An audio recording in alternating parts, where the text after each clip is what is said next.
MP में monsoon पहुंचे अभी एक हफ्ता भी नहीं हुआ है कि कई इलाकों में बारिश ने कहर बरपाना शुरू कर दिया है। मानसूनी बारिश से पूरा मध्य प्रदेश तरबतर हो गया है। प्रदेश भर में नदी नाले उफान पर हैं। उफनते नदी नालों में लोगों के बहने की घटनाएं भी सामने आ रही हैं। इन्हीं सबके बीच गुना के फतेहगढ़ इलाके से एक दर्दनाक और भावुक कर देने वाला हादसा सामने आया है। दरअसल फतेहगढ़ इलाके में शनिवार सुबह करीब 7:30 बजे कोहन नदी को पार करते समय एक ट्रैक्टर, ट्रॉली और बाइक बह गई। इन दो अलग हादसों से 3 लोगों की मौत हो गई है। जानकारी के अनुसार फतेहगढ़ क्षेत्र के निवेरी गांव के रहने वाले हीरालाल अहिरवार के 2 बेटे 18 साल का करण और 14 साल का सागर अहिरवार शनिवार रात करीब 9:30 बजे ट्रैक्टर ट्रॉली से अपने गांव लौट रहे थे। दोनों अपने पिता के साथ लहसुन बेचने राजस्थान की मंडी में गए थे। दोनों सगे भाई राजस्थान के छबड़ा से लहसुन बेचकर घर लौटते वक्त कोहन नदी के तेज बहाव में बह गए। 36 घंटे की तलाश के बाद रविवार सुबह एनडीआरएफ की टीम ने दोनों भाइयों के शव नदी की पुलिया के नीचे से बरामद किए। भावुक कर देने वाली बात ये रही कि दोनों भाई एक दूसरे का हाथ थामे मिले। बता दें कि घटना शनिवार की है, जब लगातार बारिश के चलते कोहन नदी उफान पर थी।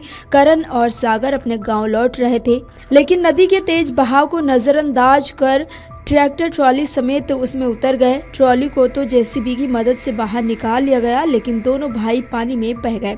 घटनास्थल पर मौजूद स्थानीय लोगों के अनुसार दोनों भाइयों के हाथ एक दूसरे से जुड़े हुए थे, जिससे अंदाजा लगाया जा रहा है कि उन्होंने आखिरी वक्त तक एक दूसरे को थामे रखा। गाँव वालों और परिवार की आंखों में अब केवल आंसू हैं। माता पिता और 3 बहनों का रो रो कर बुरा हाल है। घर में लहसुन बेचकर आने की खुशी होनी थी घर में लहसुन बेचकर लौटने की खुशी होनी थी, लेकिन मातम छा गया। जिला प्रशासन और पुलिस के वरिष्ठ अधिकारी, विधायक ऋषि अग्रवाल, कलेक्टर किशोर कुमार कन्याल और एसपी अंकित सोनी मौके पर पहुंचे और राहत कार्य का जायजा लिया। स्थानीय लोगों ने इस दर्दनाक हादसे के बाद प्रशासन से सवाल उठाए हैं कि आखिर कोहन नदी का जर्जर पुल जो वर्षों से मरम्मत की मांग कर रहा है, उस पर ध्यान क्यों नहीं दिया गया।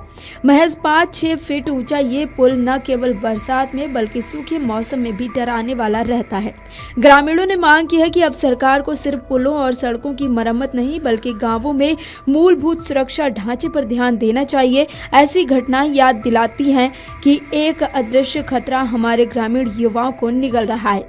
इसी तरह शुक्रवार रात एक दूसरी घटना में भी फतेहगढ़ क्षेत्र की बरसाती नदी में एक अन्य युवक बह गया था। हालांकि उसका शव शनिवार को ही कोहन नदी में मिल गया था। इस तरह मानसून के बाद हुई बारिश में नदी उफनाने से जिले में बहने से 3 युवकों की अब तक मौत हो चुकी है। Video desk amarujala.com।